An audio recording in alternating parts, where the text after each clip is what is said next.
हाँ जी बेटे, ਅੱਜ ਦਾ ਜੋ ਟੌਪਿਕ ਹੈ ਆਰਗੈਨਿਕ ਦਾ that is delocalised chemical bonding. ਬੇਟੇ ਸਭ ਤੋਂ ਪਹਿਲਾਂ ਤਾਂ ਤੁਹਾਨੂੰ ਪਤਾ ਹੋਣਾ ਚਾਹੀਦਾ ਕਿ ਡੀਲੋਕਲਾਈਜੇਸ਼ਨ ਦਾ ਮਤਲਬ ਕੀ ਹੈ। ਜਦੋਂ ਵੀ ਪਾਈ ਇਲੈਕਟ੍ਰੋਨ, ਪਹਿਲੀ ਗੱਲ ਤਾਂ ਕਲੀਅਰ ਹੈ ਕਿ ਜਿਹੜਾ ਸਿਗਮਾ ਬੌਂਡ ਹੈ ਇਹ ਹੈਡ ਔਨ ਓਵਰਲੈਪਿੰਗ ਨਾਲ ਬਣਦਾ ਅਤੇ ਇਹਦੇ ਵਿੱਚ ਇਲੈਕਟ੍ਰੋਨ ਬਹੁਤ ਸਟ੍ਰਿਕਟਲੀ ਅਤੇ ਟਾਈਟਲੀ ਹੁੰਦੇ ਨੇ ਅਤੇ ਉਹ ਮੂਵ ਨਹੀਂ ਕਰਦੇ, ਜਦ ਕਿ ਜਿਹੜਾ ਪਾਈ ਬੌਂਡ ਹੁੰਦਾ ਸਾਈਡ ਵਾਈਜ਼ ਓਵਰਲੈਪਿੰਗ ਨਾਲ ਹੁੰਦਾ ਹੈ। ਔਰ +2 ਤੁਸੀਂ ਪੜ੍ਹਿਆ ਹੈਗਾ ਕਿ ਜਿਹੜੇ ਸਾਈਡ ਵਾਈਜ਼ ਓਵਰਲੈਪਿੰਗ ਹੁੰਦੀ ਹੈ ਵੀਕ ਹੁੰਦੀ ਹੈ as compared to head on overlapping. ਅਤੇ ਬੇਟੇ ਇਸ ਦਾ ਮਤਲਬ ਇਹ ਹੈਗਾ ਕਿ ਪਾਈ ਬੌਂਡ ਆਪਣੀ ਜਗ੍ਹਾ ਤੋਂ ਦੂਜੀ ਜਗ੍ਹਾ 'ਤੇ ਮੂਵ ਕਰ ਸਕਦਾ। ਇਸੇ ਚੀਜ਼ ਨੂੰ ਡੀਲੋਕਲਾਈਜੇਸ਼ਨ ਕਹਿੰਦੇ ਆ। ਯਾਦ ਰੱਖੋ, ਜਿਵੇਂ ਆਪਾਂ ਕਹਿੰਦੇ ਹੈਗੇ ਆ ਲੂਇਸ ਬੇਸ ਹੈ, ਜਿਵੇਂ ਅਮੋਨੀਆ ਆਪਣਾ ਇਲੈਕਟ੍ਰੋਨ ਦੇ ਦਿੰਦਾ ਉਹ ਲੂਇਸ ਬੇਸ ਹੈ, ਔਰ ਜਿਹੜਾ ਇਲੈਕਟ੍ਰੋਨ ਲੈ ਲੈਂਦਾ ਉਹ ਲੂਇਸ ਐਸਿਡ ਹੈ। ਜ਼ਿਆਦਾਤਰ ਬੇਟੇ ਅਨਸ਼ੇਅਰਡ ਪੇਅਰ ਆਫ ਇਲੈਕਟ੍ਰੋਨਸ ਹੁੰਦੇ ਨੇ। ਤਾਂ ਹੀ ਉਹ ਪਹਿਲੇ ਪੈਰੇ 'ਚ ਨੇ ਡੈਫੀਨੇਸ਼ਨ ਦਿੱਤੀ ਹੈ, although the bonding of many compounds can be adequately described by a single Lewis structure। ਮੈਂ ਤੁਹਾਨੂੰ ਫਿਰ ਵੀ ਕਹਿ ਚੁੱਕਿਆ ਹੈਗਾ ਲੂਇਸ ਸਟਰਕਚਰ ਨੂੰ, ਲੂਇਸ ਐਸਿਡ ਬੇਸ ਥਿਊਰੀ ਨੂੰ ਬੜੀ ਅਹਿਮੀਅਤ ਹੈ, ਪਰ ਹਰ ਜਗ੍ਹਾ ਇਹ ਐਪਲੀਕੇਬਲ ਨਹੀਂ ਹੁੰਦੀ। This is not sufficient for ਮੈਨੀ other compounds. These compounds contain one or more bonding orbitals that are not restricted to 2 atoms but that are spread out over 3 or more। अगर बेटे एक इलेक्ट्रॉन पाई एक atom ते दूसरे atom के विचकार है, फिर वो डीलोकलाइजेशन नहीं है, वो लोकलाइजेशन है।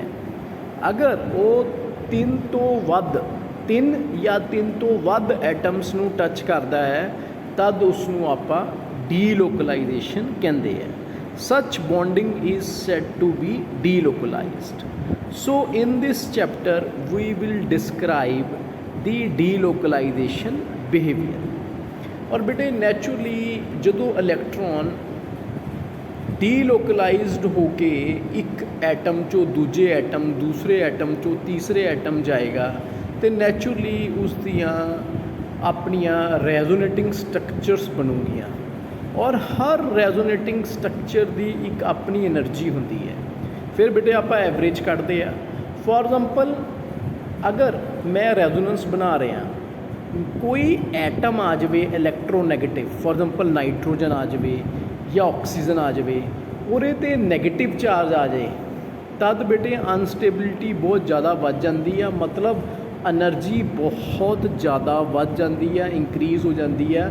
ਔਰ ਅਗਰ ਨਾਈਟ੍ਰੋਜਨ 'ਤੇ ਜਾਂ ਆਕਸੀਜਨ 'ਤੇ ਪੋਜ਼ੀਟਿਵ ਚਾਰਜ ਆ ਜਾਵੇ ਫਿਰ ਸਟੇਬਿਲਿਟੀ ਵੱਧ ਜਾਂਦੀ ਹੈ। ਯਾਦ ਰੱਖੋ, ਕੈਮਿਸਟਰੀ ਦੇ ਵਿੱਚ ਜਿਹੜਾ ਜਿੰਨਾ ਐਨਰਜੀ 'ਚ ਗਰੀਬ ਹੈ ਉਨਾ ਜ਼ਿਆਦਾ ਸਟੇਬਲ ਹੈ। ਔਰ ਦੇਖੋ ਇਸਨੇ ਕਨੋਨੀਕਲ ਫਾਰਮਸ ਲਿੱਤੀਆਂ, ਉਹੀ ਚੀਜ਼ ਬੇਟੇ ਫਿਜ਼ੀਕਲ ਕੈਮਿਸਟਰੀ ਲਗਾਈ ਹੈ ਜਿਹਦੇ ਵਿੱਚ ਸਕੇਲਰ ਅਤੇ ਸੈਕੂਲਰ ਡਿਟਰਮੈਂਟਸ ਆਪਾਂ ਕੈਲਕੂਲੇਟ ਕਰਦੇ ਆ। ਸੋ ਇੱਕ ਐਗਜ਼ਾਮਪਲ ਦਿੰਦਾ ਤੁਹਾਨੂੰ ਸਮਝਣ ਦੇ ਲਈ, ਜਿਵੇਂ ਆਪਾਂ ਕਹਿੰਦੇ ਆ ਪੈਸਾ ਆਉਣਾ ਜਾਣਾ ਹੈ, ਪੈਸਾ ਤੁਹਾਡੇ ਹੱਥਾਂ 'ਚੋਂ ਹੁੰਦਾ ਹੋਇਆ ਦੂਸਰੇ ਦੇ ਹੱਥਾਂ 'ਚ ਜਾਂਦਾ ਹੈ, ਫਿਰ ਅੱਗੇ ਜਾਂਦਾ ਹੈ। ਸਿਮਿਲਰਲੀ ਜਿਹੜਾ ਇਲੈਕਟ੍ਰੋਨ ਹੈ ਇਹ ਇੱਕ ਐਟਮ ਤੋਂ ਦੂਸਰੇ ਐਟਮ, ਦੂਸਰੇ ਤੋਂ ਤੀਸਰੇ ਐਟਮ, ਅਗਰ ਤੁਹਾਨੂੰ ਵੀ ਪਤਾ ਹੈਗਾ ਕਿ ਇਹ ਤਾਂ ਜਾਏਗਾ ਅਗਰ ਇਹ ਪਲੇਨਰ ਹੈ, ਠੀਕ ਹੈ। ਪਲੇਨਰਿਟੀ ਬੜੀ ਵੱਡੀ ਚੀਜ਼ ਹੈ, ਬਾਕੀ ਤੁਸੀਂ ਅੱਗੇ ਜਾ ਕੇ ਦੇਖੋਗੇ ਹਕਲਸ ਰੂਲ ਪੂਰਾ ਲੱਗੇਗਾ। ਹੁਣ ਆਪਾਂ ਕੰਮ ਦੀ ਗੱਲ ਕਰੀਏ ਕਿ ਜਦੋਂ ਇਹ ਪਹਿਲੇ ਐਟਮ 'ਤੇ ਹੈ ਇਹਦਾ ਇੱਕ ਵੇਵ ਫੰਕਸ਼ਨ ਹੈ ਅਤੇ ਇੱਕ ਕੋਫੀਸ਼ੀਐਂਟ ਹੈ। ਜਦੋਂ ਦੂਸਰੇ ਦੇ ਤੀਸਰੇ ਦੇ ਵਿਚਕਾਰ ਹੈ ਤਾਂ ਫਿਰ ਆਪਣਾ ਵੇਵ ਫੰਕਸ਼ਨ ਹੈ ਅਤੇ ਕੋਫੀਸ਼ੀਐਂਟ ਹੈ, ਅਤੇ ਉਸੀ ਤਰ੍ਹਾਂ ਅੱਗੇ ਡੈਸ਼ ਪਾ ਕੇ ਆਪਾਂ ਚੱਲਦੇ ਰਹਿੰਦੇ ਆ। ਇਸੇ ਕਰਕੇ ਬੇਟੇ ਇਸਨੇ ਇਕੁਏਸ਼ਨ ਦਿੱਤੀ ਹੈ psi is equal to C1 ψ1 + C2 ψ2। Similarly plus ਪਾ ਕੇ ਡੈਸ਼ ਡੈਸ਼ ਡੈਸ਼, ਕਿਉਂਕਿ ਨੈਚੁਰਲੀ ਪਤਾ ਨਹੀਂ ਕਿੰਨੇ ਜਿੱਥੇ ਤੱਕ ਪਲੈਨੇਟਰੀ ਮੇਨਟੇਨ ਰਹੇਗੀ ਇਹ ਬੇਟੇ ਅੱਗੇ ਜਾਏਗਾ। ਸਿਮਿਲਰਲੀ ਉਸਨੇ ਬੈਂਜ਼ੀਨ ਦਾ ਕੇਸ ਦਿੱਤਾ। ਸਾਰੇ ਜਾਣਦੇ ਆ ਬੈਂਜ਼ੀਨ ਦੀ 2 ਰੈਜ਼ੋਨੇਟਿੰਗ ਸਟਰਕਚਰ ਸੀ, ਪਰ ਉਹ 2 ਰੈਜ਼ੋਨੇਟਿੰਗ ਸਟਰਕਚਰ ਕੈਕਿਊਲੇ ਦੀ ਸੀ। ਜੇ ਆਪਾਂ ਡੈਵਰ ਦੀ ਸਟਰਕਚਰ ਕਰੀਏ ਤਾਂ ਦੇਖੋ ਉਸਨੇ 1 2 3 4 5 ਤਰ੍ਹਾਂ ਦੀਆਂ ਸਟਰਕਚਰਸ ਬਣਾਈਆਂ ਹੈਗੀਆਂ ਔਰ ਐਨਰਜੈਟਿਕਲੀ ਕੈਲਕੂਲੇਟ ਕੀਤਾ ਹੈਗਾ, ਕਿਉਂਕਿ ਪਾਈ ਬੌਂਡ ਜਿਹੜਾ ਹੈਗਾ ਉਹਦੀ ਟੈਂਡੈਂਸੀ ਹੈਗੀ ਆ ਮੂਵ ਕਰਨ ਦੇ ਵਿੱਚ। ਯਾਦ ਰੱਖੋ ਅਸੀਂ ਬੇਟੇ ਆਰਗੈਨਿਕ ਦੇ ਵਿੱਚ ਇਹਨਾਂ ਜਿੰਨੇ ਵੀ ਆਪਣੀ ਰੈਜ਼ੋਨੇਟਿੰਗ ਸਟਰਕਚਰਸ ਬਣਦੀਆਂ ਇਹਨਾਂ ਦੀ ਆਪਾਂ ਐਵਰੇਜਿੰਗ ਲੈਂਦੇ ਆ, ਔਰ ਸਾਡੀ ਇੱਕ ਬੇਟੇ ਥਿਓਰਟੀਕਲ ਵੈਲਿਊ ਹੁੰਦੀ ਹੈ, ਇੱਕ ਪ੍ਰੈਕਟੀਕਲ ਵੈਲਿਊ ਹੁੰਦੀ ਹੈ। ਫੋਰ ਐਗਜ਼ਾਮਪਲ ਤੁਹਾਨੂੰ ਪਤਾ ਹੈਗਾ ਕਿ ਰੈਜ਼ੋਨੈਂਸ એનર્ਜੀ ਹੈ ਕੀ। ਫੋਰ ਐਗਜ਼ਾਮਪਲ ਮੈਂ structure 1 structure 2 structure 3 structure 4 structure 5 structure 6 ਇਹਨਾਂ ਦੀ ਐਵਰੇਜ ਲੈ ਲਈ ਅਤੇ 6 ਨਾਲ ਕਰਤਾ ਡਿਵਾਈਡ, ਪਲੱਸ ਕਰਕੇ 6 ਨਾਲ ਡਿਵਾਈਡ ਕਰਤਾ, 6 ਦੀ ਮੇਰੇ ਕੋਲ ਇੱਕ ਵੈਲਿਊ ਆ ਗਈ ਐਵਰੇਜ। ਹੁਣ ਜਦੋਂ ਬੇਟੇ ਮੈਂ ਸਟਰਕਚਰ 1 ਦੀ એનર્ਜੀ ਦੇਖਦਾ ਉਹਦੇ ਮੁਕਾਬਲੇ ਕਿੰਨੀ ਡਿਫਰੈਂਸ ਹੈ, ਉਹ ਉਸ ਦਾ ਫਸਟ ਲੈਵਲ ਦਾ ਇੱਕ ਰੈਜ਼ੋਨੈਂਸ એનર્ਜੀ ਹੈ।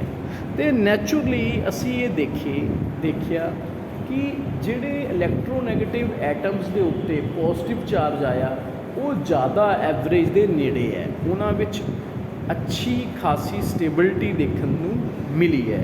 ਸੋ ਡੀਲੋਕਲਾਈਜੇਸ਼ਨ ਇੱਕ ਤਰ੍ਹਾਂ ਦੀ ਸਟੇਬਿਲਿਟੀ ਵੱਲ ਇਸ਼ਾਰਾ ਕਰਦੀ ਹੈ, ਕਿਉਂਕਿ ਸਿੰਪਲ ਜੀ ਗੱਲ ਇਹ ਹੈਗੀ ਆ ਜਿੰਨੀ ਜ਼ਿਆਦਾ ਰੈਜ਼ੋਨੇਟਿੰਗ ਸਟਰਕਚਰ ਉਨੀ ਜ਼ਿਆਦਾ ਐਕਸਚੇਂਜ એનર્ਜੀ, ਅਤੇ ਜਿੰਨੀ ਜ਼ਿਆਦਾ ਐਕਸਚੇਂਜ એનર્ਜੀ ਉਨੀ એનર્ਜੀ ਸਿਸਟਮ 'ਚੋਂ ਨਿਕਲੇਗੀ।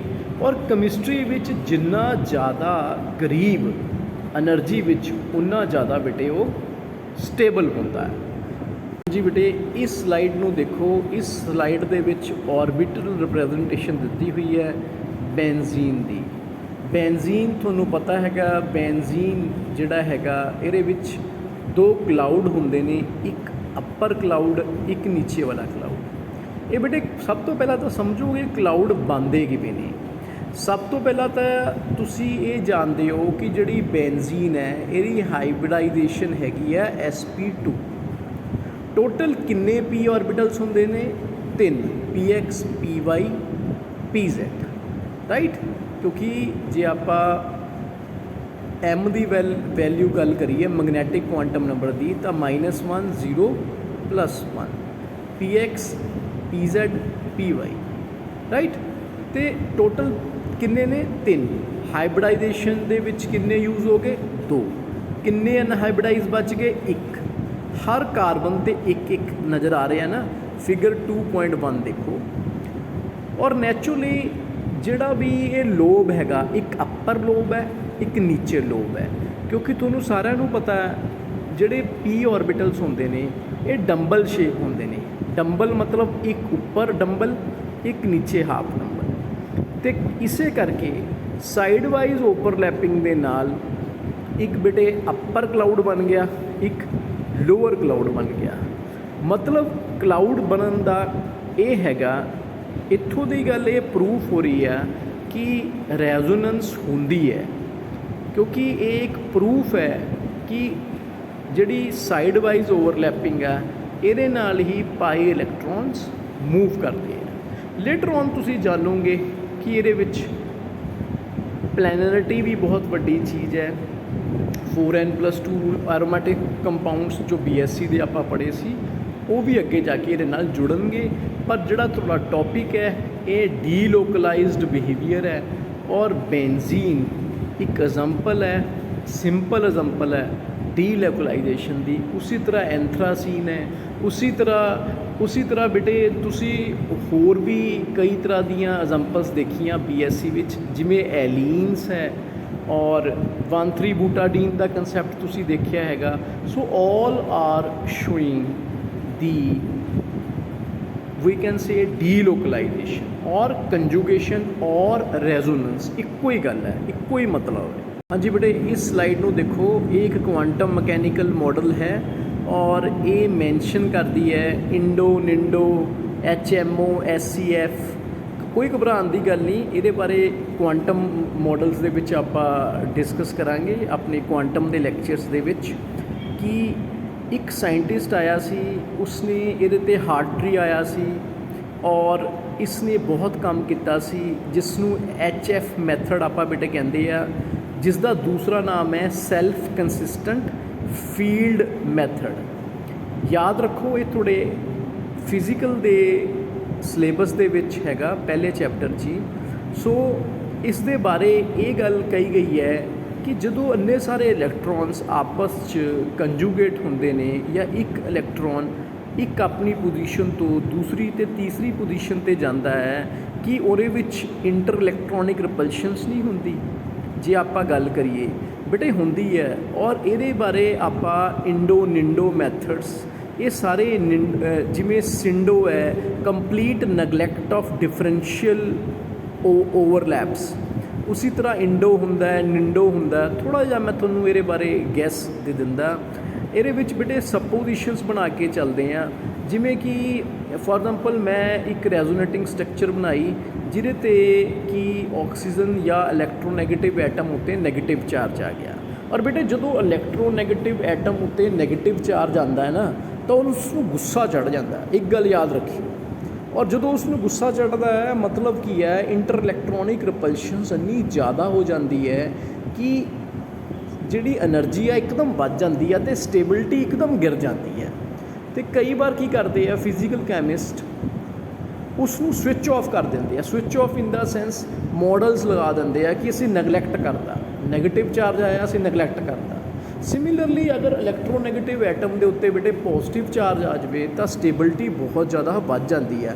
ਜ਼ਿਆਦਾ ਤੁਸੀਂ ਇਸ ਦੇ ਬਾਰੇ ਡਿਸਕਸ ਨਹੀਂ ਕਰਨਾ, ਤੁਸੀਂ ਸਿਰਫ 4n+2 ਰੂਲ ਤੱਕ ਹੀ ਰਹੋ ਕਿ ਬਈ ਅਗਰ ਮੈਂ ਐਰੋਮੈਟਿਸਿਟੀ ਬਿਹੇਵੀਅਰ ਸ਼ੋ ਕਰਨਾ ਹੈਗਾ ਤਾਂ it should be planar, it should follow 4n+2 right. ਇਸ ਤਰ੍ਹਾਂ ਦੀਆਂ ਗੱਲਾਂ। ਔਰ n ਦੀ ਵੈਲਿਊ ਜਿਹੜੀ ਹੈਗੀ ਹੈ ਤੁਹਾਡੀ 0 1 2 3 4 ਆਉਣੀ ਚਾਹੀਦੀ ਹੈ, ਇੰਟੀਜਰ ਆਉਣਾ ਚਾਹੀਦਾ, ਫ੍ਰੈਕਸ਼ਨ ਨਹੀਂ ਆਉਣੀ ਚਾਹੀਦੀ। ਸੋ ਇਸ ਦੇ ਬਾਰੇ ਬਹੁਤ ਅੱਛੀ ਤਰ੍ਹਾਂ ਆਪਾਂ ਡਿਸਕਸ ਕਰਾਂਗੇ ਆਪਣੀ ਫਿਜ਼ੀਕਲ ਕੈਮਿਸਟਰੀ ਦੇ ਲੈਕਚਰ ਵਿੱਚ। ਹਾਂਜੀ ਬੇਟੇ, ਇਸ ਸਲਾਈਡ ਦੇ ਵਿੱਚ ਆਪਾਂ ਗੱਲ ਕਰਦੇ ਆ, ਆਪਣੀ 4th ਸਲਾਈਡ ਹੈ। ਔਰ 4th ਸਲਾਈਡ ਦੇ ਵਿੱਚ ਬੇਟੇ ਬੌਂਡ ਐਨਰਜੀਜ਼ ਐਂਡ ਡਿਸਟੈਂਸਿਸ ਕੈਲਕੂਲੇਟ ਕੀਤੀ ਹੈਗੀ ਹੈ। ਯਾਦ ਰੱਖੋ, ਜਿੰਨਾ ਬੌਂਡ ਲੈਂਥ ਘੱਟ ਹੋਏਗੀ ਉਨੀ ਬੌਂਡ ਡਿਸੋਸੀਏਸ਼ਨ ਐਨਰਜੀ ਜ਼ਿਆਦਾ ਹੋਏਗੀ। ਜੇ ਆਪਾਂ ਗੱਲ ਕਰੀਏ ਸਿੰਗਲ ਦੀ, ਡਬਲ ਦੀ ਅਤੇ ਟ੍ਰਿਪਲ ਦੀ, ਸਭ ਤੋਂ ਘੱਟ ਕਿਹੜੀ ਹੁੰਦੀ ਹੈ? ਟ੍ਰਿਪਲ ਦੀ। ਅਤੇ ਬੌਂਡ ਐਨਰਜੀ ਸਭ ਤੋਂ ਜ਼ਿਆਦਾ ਹੋਏਗੀ। ਉਸੀ ਤਰ੍ਹਾਂ ਡਬਲ ਦੀ ਹੈ ਜੋ ਕਿ ਸਿੰਗਲ ਨਾਲੋਂ ਘੱਟ ਹੋਏਗੀ ਲੈਂਥ, ਪਰ ਐਨਰਜੀ ਜ਼ਿਆਦਾ ਹੋਏਗੀ। ਔਰ ਬੌਂਡ ਲੈਂਥ ਸਿੰਗਲ ਦੀ ਸਭ ਤੋਂ ਜ਼ਿਆਦਾ ਹੋਏਗੀ ਡਬਲ ਅਤੇ ਟ੍ਰਿਪਲ ਤੋਂ, ਅਤੇ ਐਨਰਜੀ ਸਭ ਤੋਂ ਘੱਟ ਹੋਏਗੀ। ਜਦੋਂ ਅਸੀਂ ਇਹ ਗੱਲਾਂ ਰੈਜ਼ੋਨੇਟਿੰਗ ਸਟਰਕਚਰਸ ਦੇ ਨਾਲ ਐਕਸਪਲੇਨ ਕਰਕੇ ਦੇਖੀਆਂ ਤਾਂ ਸਾਨੂੰ ਇਹ ਗੱਲ ਪਤਾ ਲੱਗੀ ਕਿ ਜਦੋਂ ਆਪਾਂ ਰੈਜ਼ੋਨੈਂਸ ਬਣਾਉਂਦੇ ਆ ਸਾਡੇ ਕੋਲ 3-4 ਸਟਰਕਚਰ ਆ ਜਾਂਦੇ ਆ। ਫੋਰ ਐਗਜ਼ਾਮਪਲ ਮੈਂ ਤੁਹਾਨੂੰ ਇੱਕ ਫਿਜ਼ੀਕਲ ਦੇ ਵਿੱਚ ਐਗਜ਼ਾਮਪਲ ਦਿੱਤੀ ਸੀ, ਕੈਰਟ ਰੈੱਡ ਕਿਉਂ ਹੈਗੀ ਆ? ਕਿਉਂਕਿ ਉਹਦੇ 'ਚ ਬਹੁਤ ਜ਼ਿਆਦਾ ਕੰਜੂਗੇਸ਼ਨ ਹੈ। 12-13 ਡਬਲ ਬੌਂਡ ਦੀ ਕੰਜੂਗੇਸ਼ਨਸ ਬੇਟੇ ਨਾਲ ਹੁੰਦੀਆਂ। Double bond single, double bond single, double bond single, ਇੰਨੀ ਜ਼ਿਆਦਾ ਕੰਜੂਗੇਸ਼ਨ ਹੈ ਕਿ ਉਹਦੀ ਐਨਰਜੀ ਇੰਨੀ ਘੱਟ ਜਾਂਦੀ ਹੈ ਕਿ ਉਹ ਵੇਵਲੈਂਥ ਵੱਧ ਜਾਂਦੀ ਹੈ। ਵੇਵਲੈਂਥ ਵੱਧ ਜਾਂਦੀ ਹੈ ਤਾਂ ਇਟ ਅਪੀਅਰਸ ਐਟ ਰੈੱਡ, ਕਿਉਂਕਿ ਰੈੱਡ ਤੋਂ ਜ਼ਿਆਦਾ ਵੇਵਲੈਂਥ ਕਿਸੇ ਦੀ ਨਹੀਂ ਹੈਗੀ ਜੇ ਵਿਬਗਿਓਰ ਪੈਟਰਨ ਆਪਾਂ ਸਟੱਡੀ ਕਰੀਏ। ਔਰ ਵੈਸੇ ਵੀ ਤੁਹਾਨੂੰ ਇਹ ਵੀ ਗੱਲ BSc ਵਿੱਚ ਵੀ ਪਤਾ ਹੈਗੀ ਹੈ ਕਿ ਸਪੋਜ਼ ਮੈਂ ਤੁਹਾਨੂੰ ਇੱਕ ਐਗਜ਼ਾਮਪਲ ਦਿੱਤੀ ਸੀ, ਜਿਵੇਂ ਡੈਵਰ ਨੇ 6 ਸਟਰਕਚਰਸ ਬਣਾਤੀਆਂ ਸੀ, ਜਾਂ ਤੁਹਾਡੇ ਕੋਲ 6 ਰੈਜ਼ੋਨੇਟਿੰਗ ਸਟਰਕਚਰਸ ਹੈ, ਤੁਸੀਂ 6ਾਂ ਦੀ ਐਨਰਜੀ ਨੂੰ ਪਲੱਸ ਕਰ ਦਿਓ। 6 ਦੀ 6 ਐਨਰਜੀ ਜਦੋਂ ਬੇਟੇ ਪਲੱਸ ਹੋ ਜੂਗੀ, 6 ਨਾਲ ਕਰ ਦਿਓ ਡਿਵਾਈਡ, ਅਤੇ ਤੁਹਾਡੇ ਕੋਲ ਇੱਕ ਵੈਲਿਊ ਆ ਗਈ। ਉਹ ਵੈਲਿਊ ਜਿਹੜੀ ਹੋਏਗੀ ਐਗਜ਼ੈਕਟ, ਔਰ ਇਹ ਕਹਿ ਲਓ ਕਿ ਐਵਰੇਜ ਵੈਲਿਊ ਹੋਏਗੀ। ਹੁਣ ਫਸਟ ਰੈਜ਼ੋਨੇਟਿੰਗ ਦੀ ਕਿੰਨੀ ਸਟਰਕਚਰ ਹੈ, ਸੈਕਿੰਡ ਦੀ ਕਿੰਨੀ ਹੈ, ਥਰਡ ਦੀ ਕਿੰਨੀ ਹੈ, ਫੋਰਥ ਦੀ ਕਿੰਨੀ ਹੈ, ਫਿਫਥ ਦੀ ਕਿੰਨੀ ਹੈ, ਅਤੇ ਸਿਕਸਥ ਦੀ ਕਿੰਨੀ ਹੈ। ਫੋਰ ਐਗਜ਼ਾਮਪਲ ਇੱਕ ਬੱਚਾ ਨਮਕ ਖਰੀਦਣ ਲਈ ਬਾਜ਼ਾਰ 'ਚ ਗਿਆ, ਦੂਸਰਾ ਗਿਆ, ਤੀਸਰਾ ਗਿਆ, ਦੁਕਾਨ 'ਤੇ ਗਿਆ। ਐਗਜ਼ਾਮਪਲ ਦੇ ਰਿਹਾ ਬੇਟੇ, ਉਹਦੇ ਕੋਲ 10 ਰੁਪਏ ਹੈ, ਦੁਕਾਨਦਾਰ ਕਹਿੰਦਾ ਹੈਗਾ ਕਿ 18 ਰੁਪਏ ਦਾ ਨਮਕ ਹੈ। ਫੋਰ ਐਗਜ਼ਾਮਪਲ ਪਹਿਲਾਂ 18 ਦਾ ਹੁਣ 26 ਰੁਪਏ ਦਾ ਵੀ ਹੋ ਗਿਆ, ਚਲੋ 18 ਦਾ ਆਪਾਂ ਮੰਨ ਲੈਂਦੇ ਆ, ਟਾਟਾ ਨਮਕ 18 ਦਾ ਮੰਨ ਕੇ ਚੱਲਦੇ ਆ ਚਲੋ। ਤੇ ਨੈਚੁਰਲੀ ਬੇਟੇ ਉਹ ਕਹੇਗਾ ਨਹੀਂ, ਠੀਕ ਹੈ, ਉਹ ਐਵਰੇਜਿੰਗ ਉਹਨੇ ਕੀਤੀ ਹੈ ਕਿ ਮੈਨੂੰ ਇਹ ਥੋਕ ਦੇ ਭਾਅ 'ਤੇ 18 ਰੁਪਏ ਦਾ ਪਿਆ ਹੈਗਾ, ਤੇਰਾ ਤੂੰ 10 ਰੁਪਏ ਲੈ ਕੇ ਆਇਆ, ਇੱਕ ਬੱਚਾ 17 ਰੁਪਏ ਲੈ ਕੇ ਆਇਆ, ਇੱਕ ਲੈ ਕੇ ਆਇਆ 15 ਰੁਪਏ, ਇੱਕ ਲੈ ਕੇ ਆਇਆ 22, ਮਤਲਬ ਚਲੋ 22 ਤੱਕ ਹੀ ਕਹਿਣਾ, 2 ਰੁਪਏ ਲੈ ਕੇ ਆਇਆ, ਘੱਟ ਤੋਂ ਘੱਟ ਹੀ ਲੈ ਕੇ ਆਇਆ। ਔਰ ਜਦੋਂ ਆਪਾਂ ਦੇਖਿਆ ਕਿ ਸਾਡਾ ਐਗਜ਼ੈਕਟ ਜਿਹੜਾ 17 ਰੁਪਏ ਵਾਲਾ ਬੱਚਾ, ਉਹਨੂੰ ਚਲੋ ਆਪਾਂ ਦੇ ਦਿੰਦੇ ਆ ਕਿਉਂਕਿ 18 ਦੇ ਆਸ-ਪਾਸ ਆਪਾਂ ਵੇਚ ਰਹੇ ਆ, ਹੋ ਸਕਦਾ ਕੋਸਟ ਪ੍ਰਾਈਸ ਘੱਟ ਹੋਵੇ। ਸਿਮਿਲਰਲੀ ਬੇਟੇ ਇਹਦੇ ਵਿੱਚ ਕੀ ਹੁੰਦਾ, ਜਦੋਂ ਆਪਾਂ ਐਵਰੇਜਿੰਗ ਕਰ ਲੈਂਦੇ ਆ, ਸਾਡੇ ਕੋਲ ਇੱਕ ਐਵਰੇਜ ਵੈਲਿਊ ਆਉਂਦੀ ਹੈ, ਫਿਰ ਅਸੀਂ ਇੱਕ ਇੱਕ ਦੀ ਜਿਹੜੀ ਵੈਲਿਊਜ਼ ਹੈ, ਫੋਰ ਐਗਜ਼ਾਮਪਲ ਫਸਟ ਰੈਜ਼ੋਨੈਂਟਿੰਗ ਸਟਰਕਚਰ ਦੀ ਕਿੰਨੀ ਵੈਲਿਊ ਸੀ, ਸੈਕਿੰਡ ਦੀ ਕਿੰਨੀ ਹੈ, ਥਰਡ ਦੀ ਕਿੰਨੀ ਹੈ, ਫੋਰਥ ਦੀ ਕਿੰਨੀ ਹੈ, ਫਿਫਥ ਦੀ ਕਿੰਨੀ ਹੈ, ਸਿਕਸਥ ਦੀ ਕਿੰਨੀ ਹੈ, ਮੈਂ ਕੰਪੈਰੀਜ਼ਨ ਕਰਕੇ ਦੇਖਦਾ, ਮਤਲਬ ਜਿੰਨੀ ਮੇਰੀ ਐਵਰੇਜ ਆਈ ਸੀ ਕਿ ਉਹਦੇ ਨੇੜੇ ਹੈ, ਜਿਹਦੇ ਵਿੱਚ ਡਿਫਰੈਂਸ ਘੱਟ ਹੁੰਦਾ ਉਹ ਸਭ ਤੋਂ ਅੱਛੀ ਰੈਜ਼ੋਨੇਟਿੰਗ ਸਟਰਕਚਰ ਮੰਨੀ ਗਈ ਹੈ। ਔਰ ਇਹ ਗੱਲ ਮੈਂ ਤੁਹਾਨੂੰ ਪਹਿਲਾਂ ਆਪਣੇ ਤਜਰਬੇ ਤੋਂ ਦੱਸ ਰਿਹਾ ਕਿ ਜਿਸ ਐਟਮ ਇਲੈਕਟ੍ਰੋਨੈਗੇਟਿਵ ਐਟਮ ਹੈ, ਫੋਰ ਐਗਜ਼ਾਮਪਲ ਪਿਰੀਡੀਨ ਹੈ ਜਾਂ ਪਾਇਰਾਜ਼ੋਲ ਹੈ ਜਾਂ ਫੁਰੈਨ ਹੈ, ਜਿਹਦੇ ਵਿੱਚ ਨਾਈਟ੍ਰੋਜਨ, ਆਕਸੀਜਨ, ਸਲਫਰ ਹੁੰਦੇ ਨੇ, ਹੈਟਰੋਸਾਈਕਲਿਕ ਕੰਪਾਊਂਡ ਹੈ, ਇਹਨਾਂ ਦੇ ਉੱਤੇ ਅਗਰ ਇਲੈਕਟ੍ਰੋਨੈਗੇਟਿਵ ਐਟਮ ਦੇ ਉੱਤੇ ਅਗਰ ਨੈਗੇਟਿਵ ਚਾਰਜ ਆ ਜਾਏ ਤਾਂ એનર્ਜੀ ਬਹੁਤ ਜ਼ਿਆਦਾ ਵੱਧ ਜਾਂਦੀ ਹੈ, ਔਰ ਅਗਰ ਪੋਜ਼ਿਟਿਵ ਚਾਰਜ ਆ ਜਾਏ ਤਾਂ એનર્ਜੀ ਬਹੁਤ ਜ਼ਿਆਦਾ ਘਟ ਜਾਂਦੀ ਹੈ। ਸੋ ਤੁਹਾਨੂੰ ਇਹ ਜਿਹੜੀ ਡਾਇਗਰਾਮ ਹੈ ਇਹ ਚੀਜ਼ ਮੈਂਸ਼ਨ ਕਰਦੀ ਹੈ, ਇਸ ਵੱਲ ਇਸ਼ਾਰਾ ਕਰਦੀ ਹੈ ਕਿ ਤੁਸੀਂ ਇਸ ਚੀਜ਼ ਨੂੰ ਸਮਝੋ। ਬੇਟੇ ਇਸ ਸਲਾਈਡ ਦੇ ਵਿੱਚ ਕੰਜੂਗੇਸ਼ਨ ਦੇ ਬਾਰੇ ਗੱਲ ਕੀਤੀ ਗਈ ਹੈ, ਡਬਲ ਔਰ ਟ੍ਰਿਪਲ ਬੌਂਡਸ ਇਨ ਏ ਕੰਜੂਗੇਸ਼ਨ। ਦੇਖੋ ਬੇਟੇ ਸਿੰਪਲ ਜੀ ਗੱਲ ਹੈ, ਜੇ ਤੁਸੀਂ ਫਿਜ਼ੀਕਲ ਕੈਮਿਸਟਰੀ 'ਚ ਦੇਖਦੇ ਹੋ ਉੱਥੇ ਅਲਫਾ ਅਤੇ ਬੀਟਾ ਹੈ, ਇੱਥੇ ਦੇਖੋ ਇੱਥੇ ਵੀ ਉਹੀ ਦਿੱਤਾ ਹੋਇਆ ਅਲਫਾ ਪਲੱਸ 1.618 ਬੀਟਾ। ਬੇਟੇ ਇਹ ਚੀਜ਼ ਯਾਦ ਰੱਖੋ, ਇਹ ਜਿਹੜੀ ਵੈਲਿਊ ਹੈ ਨਾ, ਇਹ ਤੁਹਾਨੂੰ ਮੈਂ ਫਿਜ਼ੀਕਲ ਕੈਮਿਸਟਰੀ 'ਚ ਪ੍ਰੂਵ ਕਰਕੇ ਦਿਖਾਵਾਂਗਾ। ਦੇਖੋ ਇੱਕ ਚੀਜ਼ ਤੁਹਾਨੂੰ ਮੈਂ ਦੱਸ ਦਿੰਦਾ, physical chemistry is the base of organic and other chemistries, ਕਿਉਂਕਿ ਇਹ ਜਿੰਨੇ ਵੀ ਲਾਜ਼ ਨੇ ਸਾਰੇ ਫਿਜ਼ੀਕਲ ਤੋਂ ਹੀ ਨਿਕਲੇ ਨੇ ਜ਼ਿਆਦਾਤਰ, right. For example Hammond postulate Jerry March ਦੇ ਸਟਾਰਟਿੰਗ 'ਚ ਹੀ ਹੈ। ਸੋ ਇਹ ਸਭ ਫਿਜ਼ੀਕਲ ਦੇ ਕਨਸੈਪਟ ਨੇ। ਦੇਖੋ ਇਹਦੇ ਵਿੱਚ ਇਹਨੇ ਕੀ ਕੀਤਾ ਹੈਗਾ, ਅਲਫਾ ਦਿੱਤਾ, ਇੱਕ ਬੀਟਾ ਦਿੱਤਾ। ਯਾਦ ਰੱਖੋ ਮੇਰੀ ਗੱਲ, ਅਲਫਾ ਹੁੰਦੀ ਹੈ ਕੂਲੰਬਿਕ ਇੰਟਰੈਕਸ਼ਨਸ, ਬੀਟਾ ਹੁੰਦੀ ਹੈ ਐਕਸਚੇਂਜ ਪੋਟੈਂਸ਼ੀਅਲ। ਮੈਂ ਦੇਖ ਕੇ ਹੀ ਦੱਸ ਸਕਦਾ ਕਿਹੜਾ ਜ਼ਿਆਦਾ ਸਟੇਬਲ ਹੈ। ਜਿੰਨੀ ਜ਼ਿਆਦਾ ਬੇਟੇ ਬੀਟਾ ਦੀ ਵੈਲਿਊ ਹੁੰਦੀ ਹੈ, ਜਿੰਨੀ ਯਾਦ ਰੱਖੋ, ਜਿੰਨੀ ਜ਼ਿਆਦਾ ਬੀਟਾ ਦੀ ਵੈਲਿਊ ਹੁੰਦੀ ਹੈ ਉਨੀ ਜ਼ਿਆਦਾ ਐਕਸਚੇਂਜ એનર્ਜੀ ਹੁੰਦੀ ਹੈ, ਔਰ ਜਿੰਨੀ ਜ਼ਿਆਦਾ ਐਕਸਚੇਂਜ એનર્ਜੀ ਹੁੰਦੀ ਹੈ ਉਨੀ ਜ਼ਿਆਦਾ ਸਟੇਬਿਲਿਟੀ ਹੁੰਦੀ ਹੈ, ਅਤੇ ਜਿੰਨੀ ਜ਼ਿਆਦਾ ਅਲਫਾ ਹੁੰਦੀ ਹੈ ਉਨਾ ਨੁਕਸਾਨ ਹੁੰਦਾ ਹੈ। ਫਿਰ ਵੀ ਆਪਾਂ ਬੀਟਾ ਨੂੰ ਬਹੁਤ ਵੱਡਾ ਫੈਕਟਰ ਲੈ ਕੇ ਚੱਲਦੇ ਹਾਂ। ਫੋਰ ਐਗਜ਼ਾਮਪਲ ਮੈਂ ਰੈਜ਼ੋਨੈਂਸ ਸਟੱਡੀ ਕੀਤੀ ਬੂਟਾਡੀਨ ਦੇ ਵਿੱਚ, ਜਾਂ 2 ਕਾਰਬਨ ਹੋਰ ਵਧਾਤੇ ਜਾਂ 2 ਕਾਰਬਨ ਹੋਰ ਵਧਾਤੇ, ਜਿੰਨੇ ਮੈਂ ਡਬਲ ਬੌਂਡ ਵਾਲੇ ਕਾਰਬਨ ਵਧਾਉਂਦਾ ਜਾਵਾਂਗਾ, ਚੇਨ ਨੂੰ ਇਲੋਂਗੂਏਟ ਕਰਦਾ ਜਾਵਾਂਗਾ, ਮੇਰੀ ਐਕਸਚੇਂਜ એનર્ਜੀ ਵੱਧਦੀ ਜਾਏਗੀ। ਤਾਂ ਹੀ ਉਹ ਆਰਗੈਨਿਕ ਦੇ ਵਿੱਚ ਇਹ ਬੇਟੇ ਕੰਸੈਪਟ ਲਿਖਿਆ, much more is the resonating structures, much more will be the stability. ਕਿਉਂਕਿ ਜਿੰਨੀ ਜ਼ਿਆਦਾ ਰੈਜ਼ੋਨੇਟਿੰਗ ਸਟਰਕਚਰ ਹੋਏਗੀ ਸਿਸਟਮ 'ਚੋਂ ਓਨੀ એનર્ਜੀ ਨਿਕਲੇਗੀ, ਅਤੇ ਜਿਹੜਾ ਜਿੰਨਾ ਗਰੀਬ ਹੈ એનર્ਜੀ 'ਚ ਓਨਾ ਜ਼ਿਆਦਾ ਸਟੇਬਲ ਹੈ।